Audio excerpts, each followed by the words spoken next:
Hello students, myself Gaurav Mishra from RG Academy. Today we shall discuss the solutions of NTA JEE Main Base Test number 54, which was released today morning, Sunday 12th of July. Okay, I'm assuming that all of you have tried the questions of the test paper, because this discussion can only be fruitful for you after you have tried the questions on your own. So let's start the discussion. The first question that we have in front of us is relating to stoichiometry. There is a metal oxide having the formula Z2O3, which is being reduced with the help of hydrogen to give free metal and water.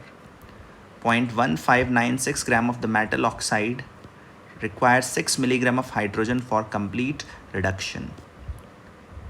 So we have to find the atomic weight of the metal. So let's try to solve it. First of all, we have to write the equation corresponding to the reduction reaction. So Z2O3 का reduction हो रहा है hydrogen की मदद से. इस reaction में metal बन रहा है Z. रिएक्शन हमें बैलेंस करनी पड़ेगी. और वाटर बन रहा है. अगर रिएक्शन को बैलेंस करने के बारे में सोचें तो हमें H2 के फ्रंट में 3 लगाना पड़ेगा. H2O के फ्रंट में भी 3 लगाएं और Z के फ्रंट में 2 लगाएं. हो गई रिएक्शन बैलेंस. चलिए अब इन सब्सटेंसेस के मासेस लिख लेते हैं. रिएक्टेंट्स के मासेस को मैं मिलीग्राम्स में लिख रहा हूँ, उससे वर्क करने में थोड़ा आसान रहेगा. हाइड्रोजन का मास 6 मिलीग्राम्स है. शुरू में प्रोडक्ट्स हैं नहीं, ठीक है. और 159.6 मिलीग्राम ऑफ Z2O3 के साथ 6 मिलीग्राम ऑफ H2 कंज्यूम हो जा रहा है. इसका मतलब moles of Z2O3 by 1 must be equal to moles of hydrogen by 3. Moles of hydrogen find करने के लिए मैंने 6 मिलीग्राम्स को 2 मिलीग्राम्स पर मिलीमोल से डिवाइड किया. ये हाइड्रोजन का मोलर मास है. 2 ग्राम्स पर मोल लिखें या 2 मिलीग्राम्स पर मिलीमोल लिखें, एक ही बात है. इसको 3 से डिवाइड किया so as to get the mole by coefficient ratio. यहाँ से मुझे जो वैल्यू मिल रही है वो है 1 मिलीमोल. तो मेरे पास Z2O3 के 1 मिलीमोल्स हैं. अब ये बात भी ध्यान से देखिए कि उसका मास 159.6 मिलीग्राम्स है. 1 मिलीमोल का मास 159.6 मिलीग्राम्स है. इसका मतलब जो इसका मोलर मास है वो 159.6 ग्राम्स पर मोल ही है. मोलर मास 159.6 ग्राम्स पर मोल. ठीक है ना. यहाँ से फिर अपन एटॉमिक वेट फाइंड करने की कोशिश करते हैं. Z का एटॉमिक वेट मान लो स्मॉल z है. 3 ऑक्सीजन एटम्स हैं with N atomic weight of 16 AMU each. तो इन सबको अगर अपन ऐड करें तो ये मिलाकर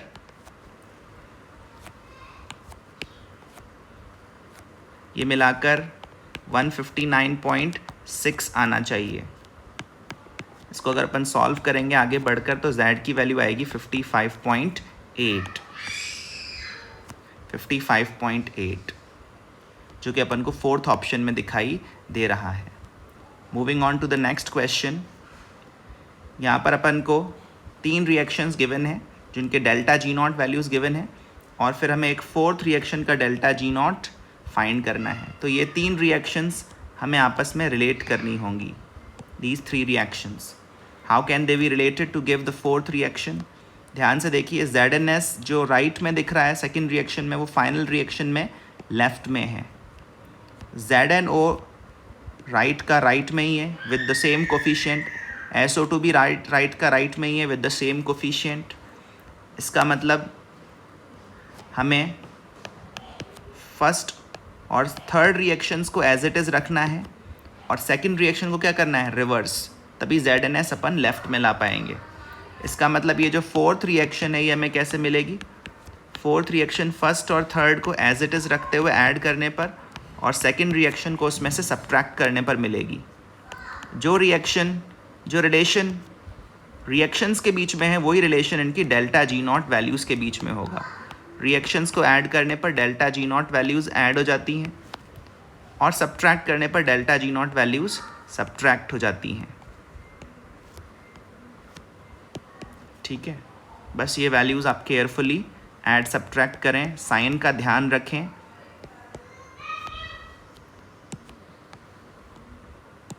साइन का ध्यान ज़रूर रखें। -408 -293 बदल कर +293 हो जाएगा माइनस के साइन के कारण। ये वैल्यूज़ अपन को जूल्स में मिलनी है। इन दोनों को कंबाइन करेंगे तो -115 आ रहा है, जो इसमें ऐड करेंगे तो -731 जूल्स आ रहा है। तो इस क्वेश्चन का आंसर है first option -731 joules. Next question पर चलते हैं। Reactivity of borazole. Borazole is nothing but borazine. Borazine को इनऑर्गेनिक बेंजीन भी कहते हैं। इनऑर्गेनिक बेंजीन ये एक एरोमेटिक कंपाउंड है। एरोमेटिक कंपाउंड है, इसमें भी कंप्लीट कॉन्जुगेशन है, बट इसमें ऑल्टरनेट नाइट्रोजन और बोरॉन एटम्स प्रेजेंट हैं। ल्यूइस स्ट्रक्चर में आपको ऑल्टरनेट डबल बॉन्ड्स दिखाई देंगे। हालांकि इनके जो बॉन्ड एंगल्स हैं वो परफेक्ट 120 डिग्री नहीं है। बेंजीन में ये वाला एंगल्स एग्जैक्ट 120 डिग्री थे, बोराजीन में ऐसा नहीं है। NB बॉन्ड्स पोलर बॉन्ड्स हैं, NH बॉन्ड्स पोलर बॉन्ड्स हैं, BH बॉन्ड्स भी पोलर हैं। ओवरऑल ये मॉलिक्यूल एक पोलर मॉलिक्यूल है। इसका net dipole moment non zero आता है और इसका पोलर होना ही इसकी रिएक्टिविटी एक्चुअली बढ़ाता है। बोराजोल इलेक्ट्रॉन डेफिशिएंट कंपाउंड नहीं है, जैसा कि थर्ड ऑप्शन बोल रहा है। नॉन आइसोस्ट्रक्चरल विद बेंजीन भी नहीं है। तो आप ऑप्शंस एलिमिनेट करके भी आंसर आइडेंटिफाई कर सकते हैं। चलिए आगे बढ़ते हैं। Fourth question, the orbital diagram in which the of बाउ प्रिंसिपल इज वायलेटेड। ऑफ बाउ प्रिंसिपल का मतलब है बिल्डिंग अप। बिल्डिंग अप का मतलब है that electrons should be filled in the ascending order of the energy of orbitals. Lower energy orbitals को भर के ही हायर एनर्जी ऑर्बिटल्स में मूव करना चाहिए। तो अपन को एक ऐसा कॉन्फ़िगरेशन आइडेंटिफाई करना है जिसमें अपन लोअर एनर्जी ऑर्बिटल्स को भरे बिना ही हायर एनर्जी ऑर्बिटल्स में चले गए हों, तभी हम बोलेंगे कि वो बिल्डिंग अप वाली जो बात थी वो वायलेट हो रही है। ऐसा हमें सेकंड ऑप्शन में दिखाई दे रहा है। 2s ऑर्बिटल को हाफ फिल्ड छोड़कर ही हम 2p सबशेल में चले गए। ठीक है ना, ये n+l रूल का वायलेशन है, ऑफ बाउ प्रिंसिपल का वायलेशन है। जो ए वाला कॉन्फ़िगरेशन है ये भी ग्राउंड स्टेट में पॉसिबल नहीं है, लेकिन यहाँ पर हंट्स रूल वायलेट हुआ है। फर्स्ट वाले कॉन्फ़िगरेशन में हंट्स रूल वायलेट हुआ है। जब तक अपन डीजेनरेट ऑर्बिटल्स को हाफ फिल्ड ना कर लें तब तक हमें पेयरिंग ऑफ इलेक्ट्रॉन्स स्टार्ट नहीं करना चाहिए। जबकि ए में पेयरिंग को बिगिन कर दिया गया है, एक p ऑर्बिटल अभी भी खाली है। तो ए वाला कॉन्फ़िगरेशन भी ग्राउंड स्टेट कॉन्फ़िगरेशन नहीं है, इसमें हंट्स रूल वायलेट हो रहा है। बट जो एनर्जी का असेंडिंग ऑर्डर वायलेट करने वाली बात है वो सेकेंड ऑप्शन में दिखाई दे रही है। B is the correct answer. ठीक है, फिफ्थ वाले क्वेश्चन में हमें 4 वॉल्यूम टेम्परेचर ग्राफ्स दिए हुए हैं। ठीक है, आइडियल गैस की बात हो रही है, प्रेशर फिक्स्ड है, अमाउंट ऑफ गैस फिक्स्ड है। अगर प्रेशर और अमाउंट ऑफ गैस फिक्स्ड हो तो फिर वॉल्यूम टेम्परेचर के डायरेक्टली प्रोपोर्शनल होता है। At fixed number of moles and pressure, VF/VI must be equal to TF/TI। पहली बात तो ये है कि वॉल्यूम और टेम्परेचर का ग्राफ स्ट्रेट लाइन होगा। दूसरी बात ये है कि जो वॉल्यूम और टेम्परेचर की वैल्यूज़ हैं वो भी कोरिस्पॉन्ड करनी चाहिए। एक बात तो हमको पता है कि 1 मोल आइडियल गैस 1 एटमॉस्फेयर प्रेशर पर STP कंडीशंस में 1 मोल आइडियल गैस का वॉल्यूम 22.4 लीटर्स होता है। तो 22.4 लीटर आपको सारे ही ऑप्शंस में दिखाई दे रहा है। 0 डिग्री सेल्सियस पर 1 एटमॉस्फेयर प्रेशर पर 1 मोल आइडियल गैस का वॉल्यूम 22.4 लीटर दिखाई दे रहा है। चलो ये बात तो सही दिख रही है। दूसरी बात ये है कि क्या ये जो फाइनल वॉल्यूम है ये सही है। तो ये फाइनल वॉल्यूम फाइंड करने की कोशिश करते हैं। फाइनल टेम्परेचर, ध्यान रहे टेम्परेचर केल्विन में सब्स्टिट्यूट करना होगा अपॉन इनिशियल टेम्परेचर। यहाँ से अपन को फाइनल वॉल्यूम एवेल्युएट करना होगा और ऐसा करने पर ये वैल्यू अप्रॉक्सीमेटली 30.6 लीटर आती है, जो कि अपन को थर्ड ऑप्शन में दिखाई दे रहा है। तो बाकी ऑप्शंस में वो फाइनल वॉल्यूम जो है वो आइडियल गैस बिहेवियर के अकॉर्डिंग सही नहीं है। Third option is the correct answer. Moving on to the next question. Under ambient conditions, मतलब room temperature conditions, the total number of gases released as products in the final step of the reaction scheme shown below is। तो final reaction में कौन कौन सी gases बनेंगी ये हमको identify करना है। XeF6 का जब हम हाइड्रोलिसिस कर रहे हैं, XeF6 में जब हाइड्रोलिसिस किया जाता है तो ये F की जगह F को OH रिप्लेस करता है। F को कौन रिप्लेस करता है? OH। तो this F group is replaced by OH groups first. और फिर जब ये मल्टीपल OH ग्रुप्स यहाँ से आ जाते हैं तो फिर यहाँ पर से वाटर का लॉस भी होता है, कुछ अमाउंट में वाटर का लॉस होता है। 6 वाटर मॉलिक्यूल्स के लगने के बाद यहाँ से 3 वाटर मॉलिक्यूल्स का लॉस होता है और फिर एक पिरामिडल शेप्ड XeO3 मॉलिक्यूल बनेगा, साथ साथ बनेगा HF। तो जो प्रोडक्ट P अपन को आइडेंटिफाई करने को बोला गया फर्स्ट केस में वो है XeO3। फिर XeO3 की OH माइनस के साथ जब रिएक्शन कराई जा रही है, ठीक है, तो फिर से ये जो OH माइनस है ये जेनॉन पर अटैक करेगा, सेंटर ऑफ पॉजिटिव चार्ज पर, और एक डबल बॉन्ड ब्रेक हो जाएगा, O minus OH and 2 double bonds. So this compound Q, ये है आयन Q। इसका फॉर्मूला क्या बन रहा है? HXeO4 माइनस, ये इसका फॉर्मूला बन रहा है। और ये जो HXeO4 माइनस है इसके डिस्प्रपोर्शनेशन से, इसके स्लो डिस्प्रपोर्शनेशन से फाइनली XeO6 4 माइनस आयन बनता है, साथ साथ बनती है xenon gas and oxygen gas apart from water. तो 2 गैसेस फाइनल स्टेप में प्रोड्यूस हो रही हैं। C is the answer. 7th question की तरफ आते हैं। विच of the following is more basic then aniline? Aniline में जो नाइट्रोजन का लोन पेयर है वो रेजोनेंस डीलोकलाइज्ड है। इस वजह से एनिलीन की बेसिक स्ट्रेंथ एल्काइल अमीन्स के रिस्पेक्ट में कम है। जितना ज़्यादा लोन पेयर डीलोकलाइज होगा उतना ही बेसिक स्ट्रेंथ कम हो जाएगी। डाइफेनाइल अमीन में लोन पेयर को डीलोकलाइज होने के लिए 2 रिंग्स अवेलेबल हैं, तो यहाँ लोन पेयर और भी ज़्यादा डीलोकलाइज्ड होगा। This is डाइफेनाइल Amin.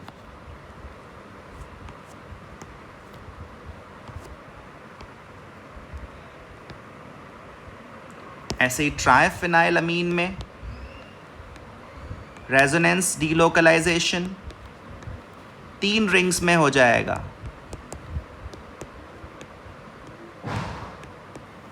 This is ट्राइफेनाइल अमीन। जितना ज़्यादा डीलोकलाइजेशन होगा लोन पेयर की अवेलेबिलिटी नाइट्रोजन एटम पर उतनी ही कम हो जाएगी और बेसिक स्ट्रेंथ उतनी ही घट जाएगी। एक और ऑप्शन में अपन को पैरा नाइट्रो एनिलीन दे रखा है। अब ये जो इलेक्ट्रॉन विड्रॉइंग ग्रुप्स हैं ये बेसिक स्ट्रेंथ कम करते हैं।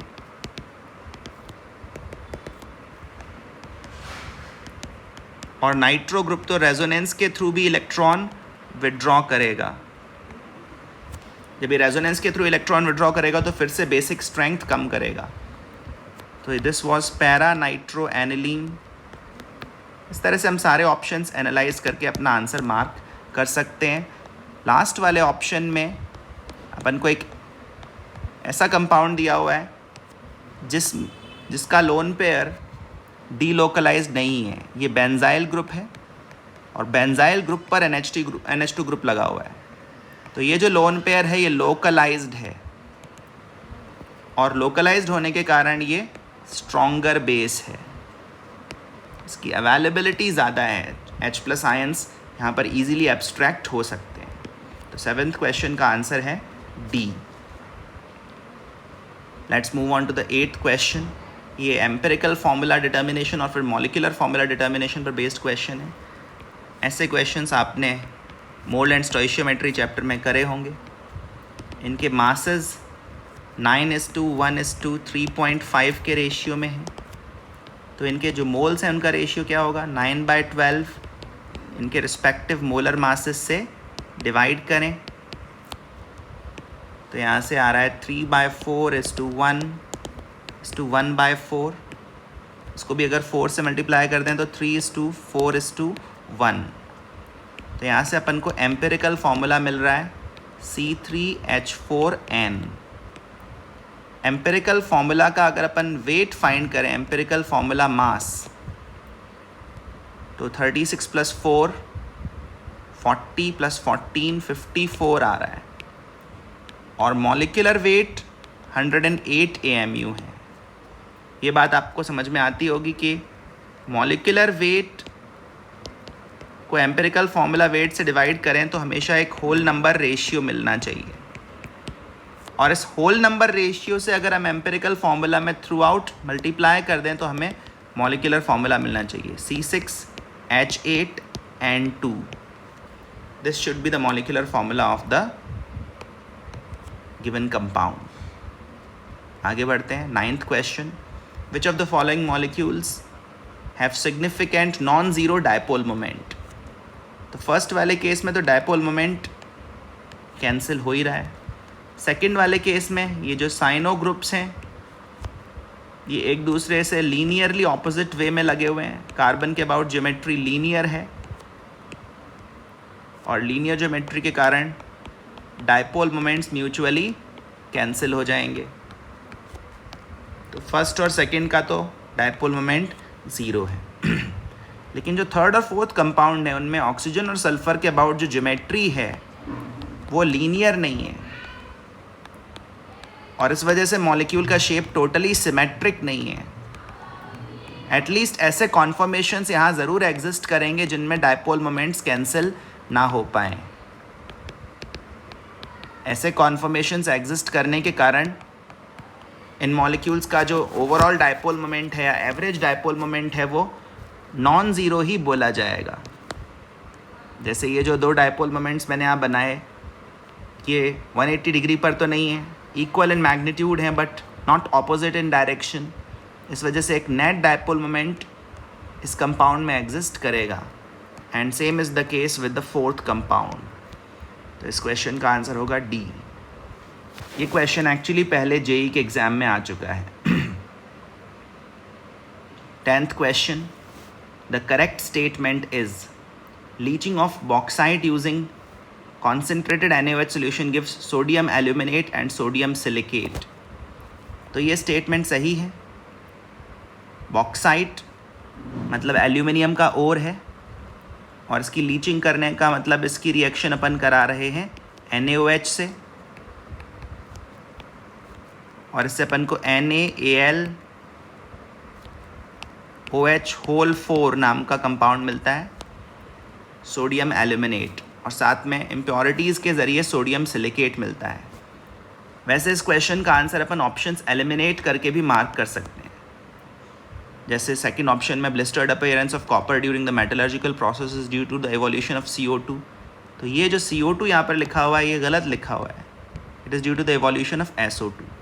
Similarly, pig iron is obtained from cast iron. ये statement भी गलत लिखा हुआ है. In fact, ये reversed होना चाहिए था. Cast iron is obtained from pig iron. Cast iron एक ज़्यादा pure form है iron का. Hall-Héroult process is used for the production of aluminium and iron. Aluminium तो सही है लेकिन iron यहाँ पर सही नहीं. Hall-Héroult process सिर्फ aluminium के production में यूज़ होती है. तो अगर हम बाकी ऑप्शंस एलिमिनेट कर पाएँ तो भी इसका आंसर मार्क हो सकता है. ऑप्शंस एलिमिनेट करना भी आंसर मार्क करने का एक अच्छा तरीका है. कुछ कुछ क्वेश्चंस में वर्क करता है, सब में तो नहीं. The intermediate product x formed in the following reaction is. तो ये बोरेजीन फॉर्मेशन की रिएक्शन है. ये बोरेजीन ही है, बोरेजोल. यहाँ पर 3x लिखा हुआ है. एक्चुअली यहाँ पर एक चीज़ मिसिंग है. यहाँ पर B2H6 के फ्रंट में भी 3 होना चाहिए. 3 molecules of B2H6 are combining with 6 molecules of NH3 to form 3x. ठीक है ना. अब कौन सा इंटरमीडिएट बनेगा? इस क्वेश्चन को भी अगर अपन थोड़ा स्मार्टली ऑब्जर्व करें, ऑप्शंस को ध्यान से देखें तो हम आंसर तक पहुंच सकते हैं. देखो, बोरॉन सेकेंड पीरियड का एलिमेंट है और बोरॉन कभी भी अपनी ऑक्टेट एक्सपैंड नहीं कर सकता. जबकि बी और सी ऑप्शन में बोरॉन से हाइड्रोजन भी जुड़े हुए हैं 2 और 4 अमोनिया भी जुड़े हुए हैं. मतलब यहाँ पर ये 6 बॉन्ड्स बनाता हुआ लग रहा है, जो कि इसके लिए पॉसिबल नहीं है. यहाँ पर 1 हाइड्रोजन और 4 अमोनिया है, 5 बॉन्ड्स बनाता हुआ लग रहा है बोरॉन. ये भी इसके लिए पॉसिबल नहीं है. बचे ए और बी. अब आप ध्यान से देखो, 3B2H6 is combining with 6NH3. इसका मतलब 1B2H6 is combining with 2NH3 effectively. इसका मतलब जो कॉम्प्लेक्स कैटायन बन रहा है उसके अंदर 2NH3 मॉलिक्यूल्स इन्वॉल्व होने चाहिए, ना कि 3NH3 मॉलिक्यूल्स. तो इस तरह से अगर अपन स्मार्टली सोचें तो सारे ऑप्शंस रूल आउट हो जाएंगे सिवाय डी के. डी ही इसका करेक्ट आंसर होगा. ठीक है. The major product of the following reactions is. तो पहले अपन HBr की रिएक्शन करा रहे हैं. HBr की रिएक्शन इस डबल बॉन्ड पर होगी. ये मार्कोनिकॉव एडिशन होगा. पॉजिटिव चार्ज इस वाली पोजीशन पर लाना तो सही नहीं रहेगा क्योंकि क्लोरीन उसको डीस्टेबलाइज करेगा. कार्बोकेटाइन इस वाली पोजीशन पर बनाना ही रिलेटिवली बेटर रहेगा क्योंकि वो तब इलेक्ट्रॉन विड्रॉइंग ग्रुप से दूर होगा. इसका मतलब जो ब्रोमीन लगेगा वो इस पोजीशन पर लगेगा. उसके बाद अपन अल्कोहलिक KOH से रिएक्शन करा रहे हैं जो कि एलिमिनेशन के काम आएगा. अब डबल बॉन्ड जो है Cl वाला वो कहाँ लाएं? जब एलिमिनेशन होगा डिहाइड्रोहेलोजिनेशन, तो अपन को लग रहा है कि जो डबल बॉन्ड है वो इस तरह से लाएं कि वो इस कार्बोनिल ग्रुप के साथ कॉन्जुगेशन में रहे. तो एक कॉन्जुगेशन क्रिएट हो ऐसा हम सोचेंगे. तो पहला डिहाइड्रोहेलोजिनेशन इस वाली साइट पर होना चाहिए, यहाँ डबल बॉन्ड आना चाहिए. और दूसरा डिहाइड्रोहेलोजिनेशन इस वाली साइट पर होना चाहिए, यहाँ से ब्रोमीन और यहाँ से हाइड्रोजन रिमूव होना चाहिए ताकि एक एक्सटेंडेड कॉन्जुगेशन क्रिएट हो सके. ये अपना फाइनल प्रोडक्ट बन रहा है. ये जो कीटो फॉर्म है ये हमेशा इक्विलिब्रियम में एग्जिस्ट करती है विद एन इनॉल फॉर्म. और आमतौर पर इक्विलिब्रियम कीटो फॉर्म को फेवर करता है. बट ये एक स्पेशल केस है जिसमें इक्विलिब्रियम इनऑल फॉर्म को फेवर करेगा क्योंकि जो इनॉल फॉर्म है वो एरोमेटिक है. फिनॉल बनेगा यहाँ से. So the final product of the given reaction sequence is phenol. Next question, 13th question पर चलते हैं. ये इनऑर्गेनिक केमिस्ट्री पर बेस्ड क्वेश्चन है. ये आप फैक्चुअली अगर जानते हो तो ही कर पाएंगे. ये डिस्प्रपोर्शनेशन रिएक्शंस हैं. डिस्प्रपोर्शनेशन.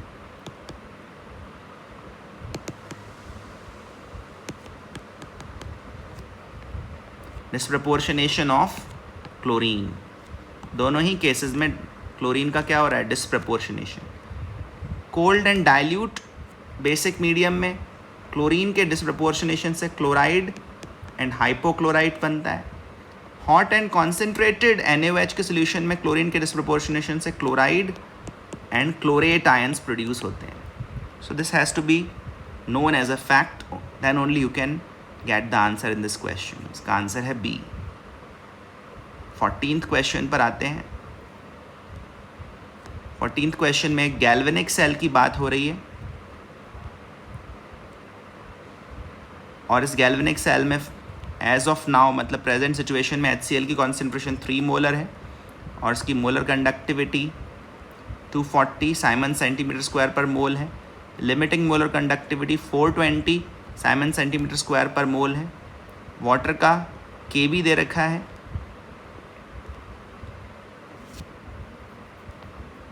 और सॉल्यूशन का बॉइलिंग पॉइंट आइडेंटिफाई करना है, फाइंड करना है। इसका मतलब यहाँ पे सॉल्यूशंस का कंसेप्ट भी लगेगा और माइग्रेशन ऑफ आयन से रिलेटेड कंसेप्ट्स भी लगेंगे। इस क्वेश्चन में एक बात जो मुझे थोड़ी अजीब लगी वो ये है कि यहाँ पर हम डिग्री ऑफ डिसोसिएशन फाइंड कर रहे हैं HCl का by using the formula λm/λm0। ये फॉर्मूला एक्चुअली वीक इलेक्ट्रोलाइट्स पर अप्लाई होता है। HCl को तो हम ये मानते हैं कि वो वाटर में हमेशा ही 100% डिसोसिएट होगा, but this question is intending to apply this formula for strong electrolytes also। HCl का तो हम ये मानते हैं कि 100% डिसोसिएशन होगा हायर कॉन्सेंट्रेशंस पर भी, ठीक है। बट इस क्वेश्चन में ये फॉर्मूला स्ट्रॉन्ग इलेक्ट्रोलाइट HCl पर भी लगाया जा रहा है, जो कि मुझे उतना प्रॉपर नहीं लगा। But still to solve the question ये फॉर्मूला अप्लाई करना ही होगा, तो चलिए करते हैं। λm और λm0 की वैल्यूज़ पुट करी तो ये वैल्यू आ रही है 12/21 अल्फ़ा की वैल्यू, मतलब 3 मोलर HCl 12/21 एक्सटेंट तक डिसोसिएट हुआ है, 100% डिसोसिएट नहीं हुआ है। अब HCl जैसे इलेक्ट्रोलाइट के लिए वैन हॉफ फैक्टर अब हमें फाइंड करना है। 1 मोल अगर HCl डिसॉल्व करेंगे तो इक्विलिब्रियम पर बचा है 1 - अल्फ़ा, और ये आयंस बन गए alpha and alpha. Total moles of solute in solution बन गए 1 + अल्फ़ा, और यही अपना वैन हॉफ फैक्टर है 1 + alpha. Moles of solute in solution upon moles of solute added. Alpha अपन को 12/21 पता ही है, 1 + 12/21, so hence we will get the value 33/21। Actually ये वैल्यू और भी सॉल्व हो सकती थी आगे बढ़कर, 3 से कैंसिल कर सकते थे, 4/7। फ़िलहाल यहाँ पर कैंसिल कर लेते हैं 3 से, 11/7,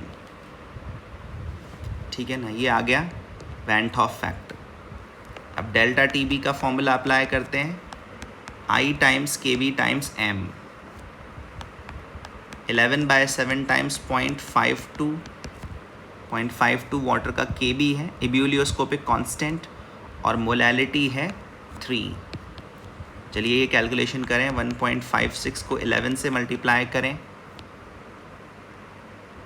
ऐसा करने पर 156 लिखकर 2 बार ऐड करना पड़ेगा, 671।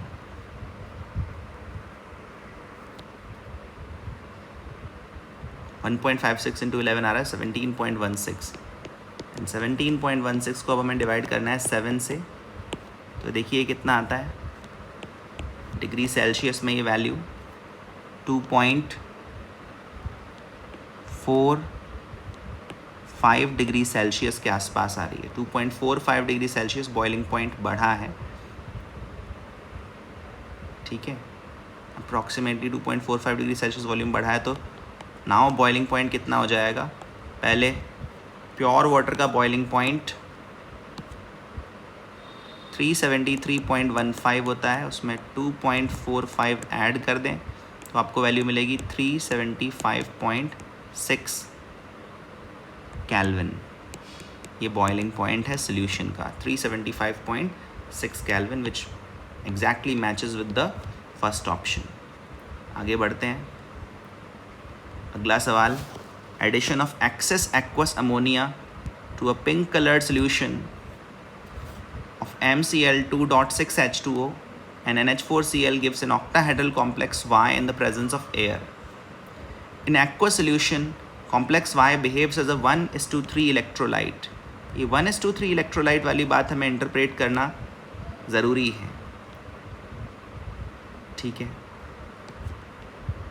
तो अमोनिया के साथ रिएक्शन करने पर एक अमोनिएटेड कॉम्प्लेक्स बन जाएगा, मतलब अमोनिया जो है वो लिगैंड का काम करने लगेगा। पहले जो कॉम्प्लेक्स X है वो मोस्ट प्रोबेबली इस तरह से रहा होगा, MH2O whole 6 Cl2 water as ligands, chloride ions outside the coordination sphere. फिर इसकी रिएक्शन करा रहे हैं अपन एक्सेस ऑफ अमोनिया से in the presence of NH4Cl। तो यहाँ पर अमोनिया जो है वो वाटर मॉलिक्यूल्स को रिप्लेस करेगा, और इतना ही नहीं, ये 1:3 इलेक्ट्रोलाइट बन रहा है। इसका मतलब for 1 cation we will have 3 anions outside the coordination sphere. 1:3 electrolyte बन रहा है। तो ये है अपना Y। इसके अलावा ये भी दे रखा है कि अगर X की रिएक्शन अपन एक्सेस ऑफ HCl के साथ कराते तो एक ब्लू कलर्ड कॉम्प्लेक्स Z बन जाता है। HCl में बेसिकली जो क्लोराइड आयंस है वो अब लिगैंड का काम करेंगे और वाटर मॉलिक्यूल्स को डिस्प्लेस करेंगे। ऐसा करने पर MCl4 2- कॉम्प्लेक्स बनेगा। ये है Z। इसके अलावा भी और इन्फॉर्मेशंस दे रखी हैं, जैसे X और Z का डायपोल मोमेंट दे रखा है और कॉम्प्लेक्स Y के लिए डायपोल मोमेंट 0 दे रखा है। कौन सा स्टेटमेंट इनकरेक्ट है? एक्चुअली इस क्वेश्चन को करने के लिए सारी इन्फॉर्मेशन यूज़ में आ भी नहीं रही है। सबसे इम्पॉर्टेंट सेट ऑफ इन्फॉर्मेशन जो मुझे इस क्वेश्चन में लगी वो ये है 1:3 इलेक्ट्रोलाइट। और अपन को ऑब्वियसली अमोनिया के साथ जो रिएक्शन होगी उसका प्रोडक्ट प्रिडिक्ट करना आना चाहिए। तो 1:3 इलेक्ट्रोलाइट का मतलब 3 क्लोराइड आयंस कोऑर्डिनेशन स्फीयर के बाहर हैं। तो अगर हम इसकी रिएक्शन, इस कंपाउंड Y की रिएक्शन AgNO3 के साथ कराएं तो अपन 3 मोल AgCl डिपॉजिट करा सकते हैं। For 1 mole of this complex compound Y we can get 3 moles of AgCl being deposited. MnH3 whole 6 NO3 whole thrice, 3 moles of AgCl being deposited, क्योंकि 3 chloride ions coordination sphere के बाहर है। जबकि second option बोल रहा है कि addition of silver nitrate to Y gives only 2 equivalents of silver chloride. तो ये वाला स्टेटमेंट श्योरली इनकरेक्ट है और इनकरेक्ट ऑप्शन ही हमें आइडेंटिफाई करना है। बाकी ऑप्शंस पर भी हम मेहनत कर सकते हैं पर वो बहुत टाइम कंज्यूमिंग हो जाएगा। एक्चुअली जो ऑप्शन साफ तौर पर गलत दिख रहा है वो है ऑप्शन B। तो इस क्वेश्चन में थोड़ा स्मार्ट रहते हुए ही हम टाइम अपना सेव कर पाएंगे। 16th क्वेश्चन पर आते हैं। यहाँ पर रिडक्शन पोटेंशियल दे रखे हैं और अपन से स्ट्रॉन्गेस्ट ऑक्सीडाइजिंग एजेंट आइडेंटिफाई करने को बोला है। अब ऑक्सीडाइजिंग एजेंट क्या होता है? जो खुद रिड्यूस हो और दूसरे को ऑक्सीडाइज करे। तो स्ट्रॉन्गेस्ट ऑक्सीडाइजिंग एजेंट वो होगा जिसमें सबसे ज़्यादा टेंडेंसी हो, greatest tendency to get reduced, खुद रिड्यूस होने की टेंडेंसी जिसमें सबसे ज़्यादा हो, वो स्ट्रॉन्गेस्ट ऑक्सीडाइजिंग एजेंट हो। और सबसे ज़्यादा टेंडेंसी टू गेट रिड्यूस्ड का मतलब large positive E0 reduction value. जो स्टैंडर्ड रिडक्शन पोटेंशियल है वो लार्ज पॉजिटिव होना चाहिए। सबसे ज़्यादा पॉजिटिव वैल्यू इस पेयर के लिए दिख रही है। अब इसमें ऑक्सीडाइजिंग एजेंट किसको बोलें? ये लेफ़्ट वाला स्पीशीज़ रिड्यूस हो रहा है खुद, तो ये ऑक्सीडाइजिंग एजेंट है। और राइट वाला स्पीशीज़ खुद ऑक्सीडाइज होगा रिवर्स रिएक्शन में, तो ये रिड्यूसिंग एजेंट हो गया। तो सबसे अच्छा ऑक्सीडाइजिंग एजेंट है S2O8 2-। आई होप आप ये क्वेश्चन समझ पाए और कर पाए। ऐसे क्वेश्चंस अक्सर आते हैं, ऑक्सीडाइजिंग एजेंट, रिड्यूसिंग एजेंट की स्ट्रेंथ जज करना, बहुत ही स्टैंडर्ड क्वेश्चंस हैं। 17th question, which of the following is not a correct method for the preparation of benzylamine from cyanobenzene? तो बेंजाइलअमीन का मतलब है PHCH2NH2. This is benzylamine. And what is cyanobenzene? Benzene ring पर cyanide group लगाओ तो cyanobenzene. ठीक है, इनमें से कौन कौन सी रिएक्शन उस काम आ सकती है? तो ये तो डायरेक्टली आप पढ़ते ही हैं ये सब रिएक्शंस। इसमें जो फर्स्ट वाली रिएक्शन है वो एक्चुअली बेंजाइलामीन बनाने के काम नहीं आएगी। अगर आप एसिडिक मीडियम में साइनोबेंजीन की हाइड्रोलिसिस कर दें तो वाटर गेन करने के बाद ये बेंजोइक एसिड में परिवर्तित हो जाएगा, और फिर आप इसका अगर सोडियम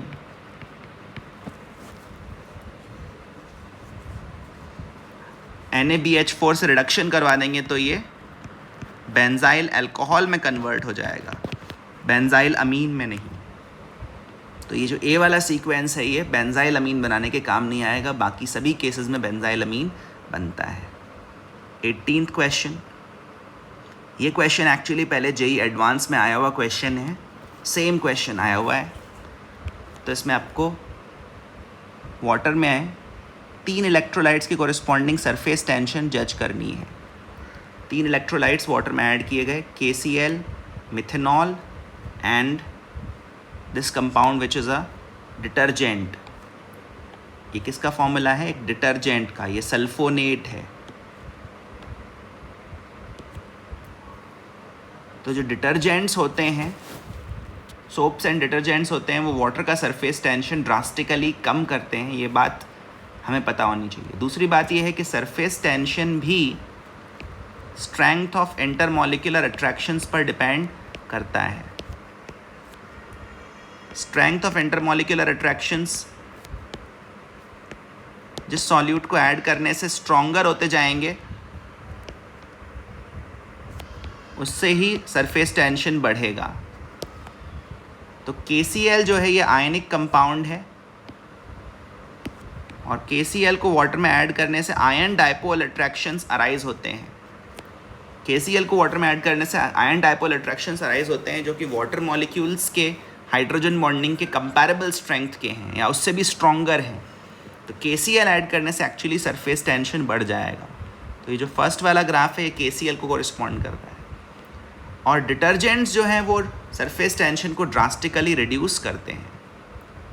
तो थर्ड वाला ग्राफ जो कि यहाँ पर एक्चुअली दिख नहीं रहा है बट एक्चुअल पेपर में आपने देखा होगा, वो थर्ड वाला ग्राफ ही इस डिटर्जेंट को कोरिस्पॉन्ड करेगा, ठीक है। और सेकंड वाला ग्राफ KCl को कोरिस्पॉन्ड कर रहा है। Second graph corresponds to KCl, first graph corresponds to CH3OH। CH3OH के साथ भी वाटर की हाइड्रोजन बॉन्डिंग आएगी, बट वीकर हाइड्रोजन बॉन्डिंग आएगी as compare to that between water molecules themselves. Methanol को ऐड करने से वीकर हाइड्रोजन बॉन्डिंग आएगी और सरफेस टेंशन रिड्यूस हो जाएगा। तो फर्स्ट वाला ग्राफ CH3OH के कोरिस्पॉन्डिंग है, और ये बात हमें सिर्फ और सिर्फ फोर्थ ऑप्शन में दिखाई दे रही है। आगे बढ़ते हैं। 19th क्वेश्चन, अगेन ये क्वेश्चन आप तभी कर पाएंगे जब आपको पता हो कि आइसोप्रीन क्या है। नेचुरल रबर बनाने में जो मोनोमर यूज़ आता है वो आइसोप्रीन। आइसोप्रीन एसेंशियली ये है 1,3-ब्यूटाडाइईन का एक डेरिवेटिव है जिसमें सेकंड नंबर के कार्बन पर मिथाइल ग्रुप लगा हुआ है। तो इसका नाम क्या हो जाएगा? 2-मिथाइल 1,3-ब्यूटाडाइईन या ब्यूटा 1,13-डाइईन, दोनों में से किसी तरह से भी अपन लिख सकते हैं। First option is correct. Moving on, what is the relationship between the given structures. तो ये क्वेश्चन अगर आप ये स्ट्रक्चर्स अगर आप ध्यान से देखें तो 5th नंबर के कार्बन पर, 4th नंबर के कार्बन पर, 3rd नंबर के कार्बन पर, 2nd नंबर के कार्बन पर arrangement, spatial orientation of group same है। सिर्फ 1st नंबर के कार्बन पर ग्रुप्स का ओरिएंटेशन ऑपोजिट है, और ये 1st नंबर का जो कार्बन है ये कायरल सेंटर भी है, ठीक है ना। ऐसे कंपाउंड जिनमें सिर्फ एक ही कार्बन के अबाउट कॉन्फ़िगरेशन रिवर्टेड हो और बाकी सभी कायरल कार्बन्स के अबाउट कॉन्फ़िगरेशन सेम हो, ऐसे कंपाउंड्स एक्चुअली डायस्टीरियोमर्स होते हैं।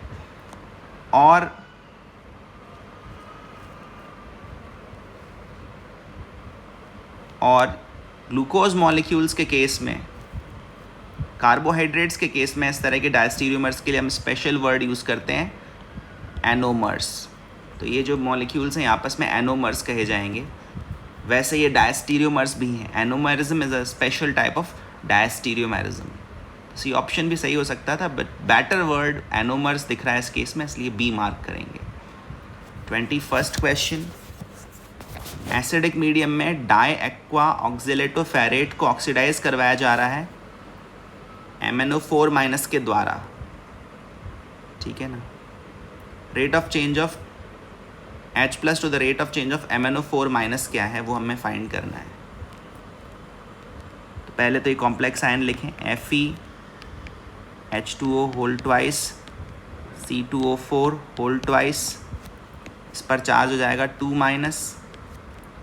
इसमें एक्चुअली ऑक्सीडाइज होने की एबिलिटी 2 में है, यहाँ पर आयरन भी ऑक्सीडाइज होगा, फेरस आयन, और ऑक्जिलेट आयन भी ऑक्सीडाइज होगा।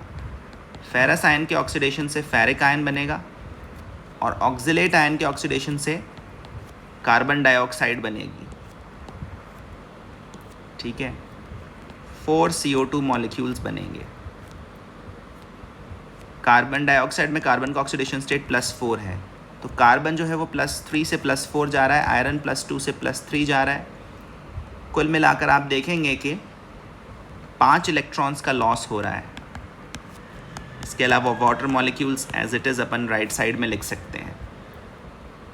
इस सिचुएशन में आप देखेंगे कि रिएक्शन बैलेंस हो गई है, ये हाफ रिएक्शन बैलेंस हो चुकी है। चार्ज भी दोनों तरफ इक्वल है और बाकी सभी एटम्स का नंबर ऑफ इलेक्ट्रॉन्स लॉस्ट, ये सब सही लगा हुआ है। और जहाँ तक MnO4 माइनस का सवाल है, एसिडिक मीडियम में परमैंगनेट आयन Mn2+ आयंस में कन्वर्ट होता है। जब ऐसा होता है तो मैंगनीज का ऑक्सीडेशन स्टेट +7 से +2 जाता है, मतलब 5 इलेक्ट्रॉन्स का गेन होता है। उसके बाद अगर हम चार्ज बैलेंस करने के लिए H+ आयन लगाएं तो वो लेफ़्ट में लगेंगे, और हाइड्रोजन ऑक्सीजन बैलेंस करने के लिए वाटर मॉलिक्यूल्स लगाएं तो वो राइट में लगेंगे। तो ये रिडक्शन हाफ रिएक्शन बैलेंस हो गई। फिर आप देखिए जो number of electrons lost and gained है वो इक्वल है। इसका मतलब हम इन रिएक्शंस को सिंपली कंबाइन कर सकते हैं to get the final redox reaction. Final redox reaction में आप ये देखेंगे कि परमैंगनेट आयन का कोफिशिएंट अगर 1 है तो H+ आयन का कोफिशिएंट 8 है। H+ आयन सिर्फ इसी हाफ रिएक्शन में दिख रहा है, फर्स्ट वाले हाफ रिएक्शन में नहीं दिख रहा है। इसका मतलब 8 मोल्स ऑफ H+ कंज्यूम होते हैं तो 1 mole of MnO4 minus consume होता है। So the rate at which H+ is getting consumed and the rate at which permanganate ion is getting consumed, उनका जो रेशियो है वो 8:1 है। इस क्वेश्चन का करेक्ट आंसर है 8। जो सोल्यूशन है उसमें एक बात गलत दे रखी है अकॉर्डिंग टू मी, सिर्फ यहाँ पर सिर्फ Fe का ऑक्सीडेशन कराया गया है +2 से +3, but according to me oxalate ion का भी ऑक्सीडेशन होना चाहिए। 22nd क्वेश्चन, इसमें अपन को स्क्वायर प्लेनर शेप वाले सब्सटेंसेस को आइडेंटिफाई करना है। तो इसके लिए आपको इन सब का ल्यूइस स्ट्रक्चर बनाना पड़ेगा। आपको AB4L2 टाइप के मॉलिक्यूल्स आइडेंटिफाई करने होंगे, मतलब जिनमें 4 बॉन्डिंग इलेक्ट्रॉन क्लाउड्स हों सेंट्रल एटम के अराउंड और 2 लोन पेयर्स हों। ऐसा मॉलिक्यूल XeF4 है, BrF4 माइनस है, SF4 सीसॉ शेप्ड है, SiF4 टेट्राहेड्रल है, BF4 माइनस भी टेट्राहेड्रल है, FeCl4 2 माइनस भी टेट्राहेड्रल है, COCl4 2 माइनस भी टेट्राहेड्रल है। हाँ, ये जो टेट्रा अमीन कॉपर 2 कॉम्प्लेक्स है ये स्क्वायर प्लेनर है। इसमें एक डी सब शेल को खाली करा के DsP2 हाइब्रिडाइजेशन करवाया गया है कॉपर का, और ऐसा ही हाइब्रिडाइजेशन PtCl4 2 माइनस में प्लैटिनम का भी हुआ है। So we have 4 square planar molecules और आयंस। 23rd क्वेश्चन पर आते हैं। Experimentally it was found that the metal oxide has a formula M0.98O, और जो M है वो +2 और +3 स्टेट्स में एग्जिस्ट कर सकता है अपने ऑक्साइड्स में। ज़्यादातर M जो है वो +2 में ही होगा, तभी M0.98O फॉर्मूला बन रहा है। अगर 100% M2+ होता तो फॉर्मूला MO ही बन जाता। Fraction of the metal which exist as M3+ would be nearly, अपन को आंसर नियरेस्ट होल नंबर में रिपोर्ट करना है। तो ये एक काफ़ी स्टैंडर्ड टाइप का क्वेश्चन है। इसको करने के लिए मान लीजिए अपने पास कंपाउंड में 100 ऑक्साइड आयंस हैं। 100 ऑक्साइड आयंस का मतलब अपने पास 98 एम टाइप के आयंस हो गए। अब 98 एम टाइप के आयंस में मैं मान लेता हूँ कि एक्स आयंस जो है वो M3+ के हैं और 98 माइनस एक्स आयंस M2+ के हैं। 98 माइनस एक्स आयंस M2+ के हैं। इस तरह के क्वेश्चंस चार्ज बैलेंसिंग से किए जाते हैं। इन पॉजिटिव चार्जेस का टोटल चार्ज और इन एनायंस का टोटल चार्ज बराबर होना चाहिए मैग्नीट्यूड में, तभी कंपाउंड इलेक्ट्रिकली न्यूट्रल हो पाएगा। तो 3x पॉजिटिव चार्ज यहाँ से 2 टाइम्स 98 माइनस एक्स M2+ का, और जो टोटल नेगेटिव चार्ज है वो 100 टाइम्स 2 मतलब 200 हो जाएगा। तो यहाँ से x की वैल्यू आ रही है 4, ठीक है ना। तो हमारे पास 4 M2+ आयंस हैं, सॉरी 4 M3+ आयंस हैं और 94 M2+ आयंस हैं। अगर आप थोड़ा और दिमाग लगाएं तो आप समझ सकते हैं कि 6 M2+ आयंस हटाए गए हैं और उनकी जगह 4 M3+ आयंस रखे गए हैं चार्ज बैलेंस मेंटेन करने के लिए। 6 M2+ ions removed, 4 M3+ ions replaced. Percentage of fraction जो अपन से पूछा है,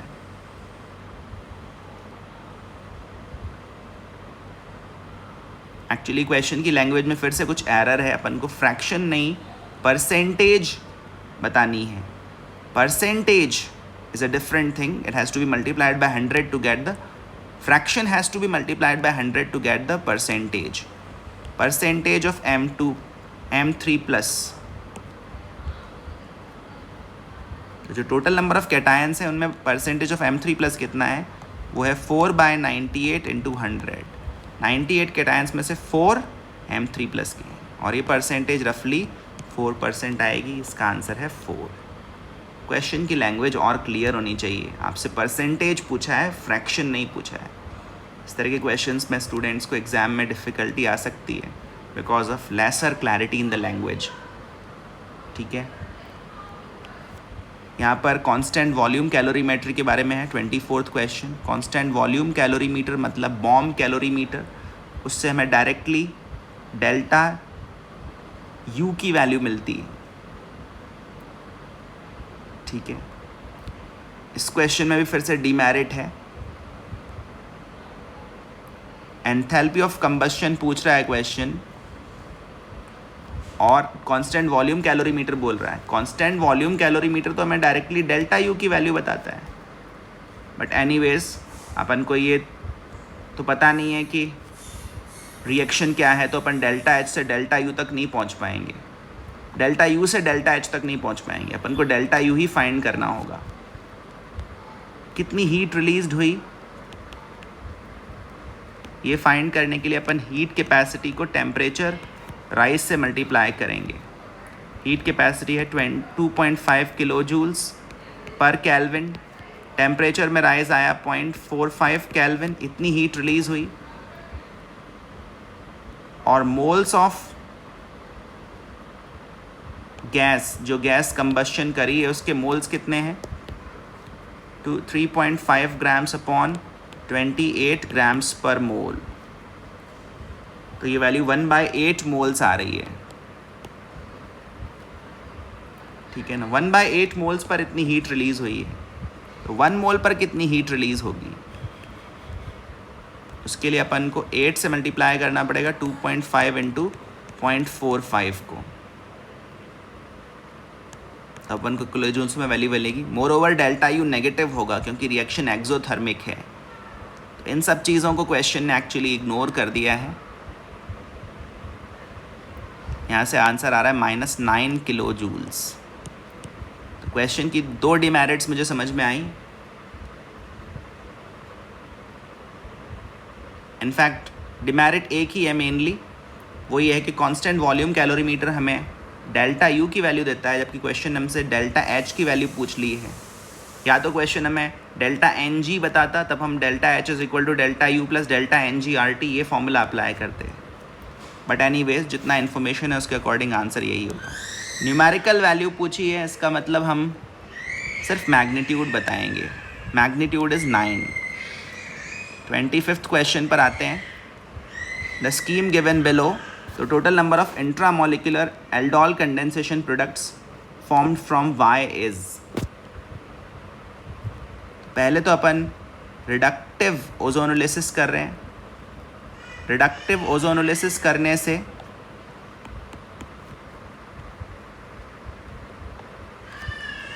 डबल बॉन्ड ब्रेक हो जाएगा और कार्बन ऑक्सीजन डबल बॉन्ड्स बन जाएंगे।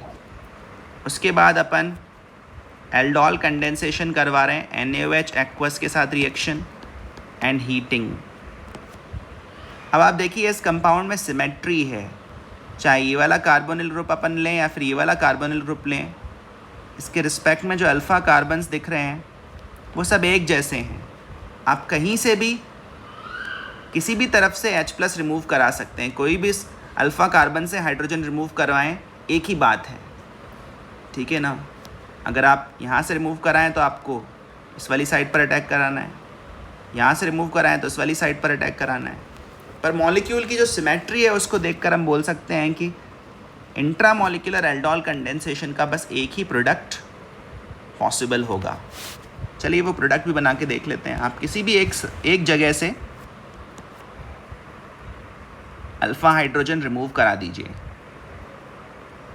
मान लो इस ऊपर वाली पोजीशन से रिमूव कराया तो यहाँ ये एनायन बन जाएगा,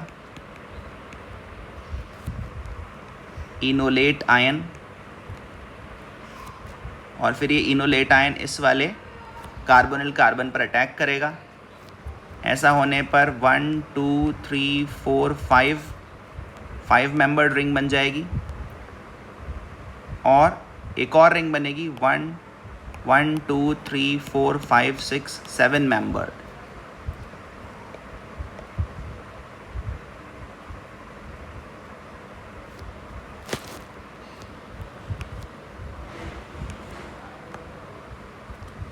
तो देखिए क्या प्रोडक्ट बनेगा। यहाँ पर O-, फिर यहाँ से आगे बढ़ें 1 2 3 4 5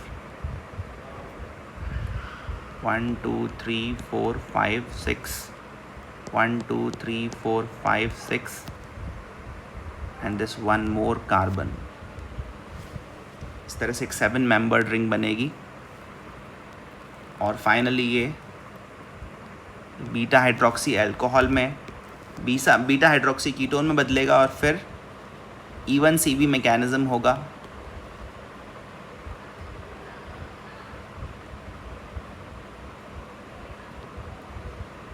जिससे कि यहाँ पर डबल बॉन्ड आ जाएगा।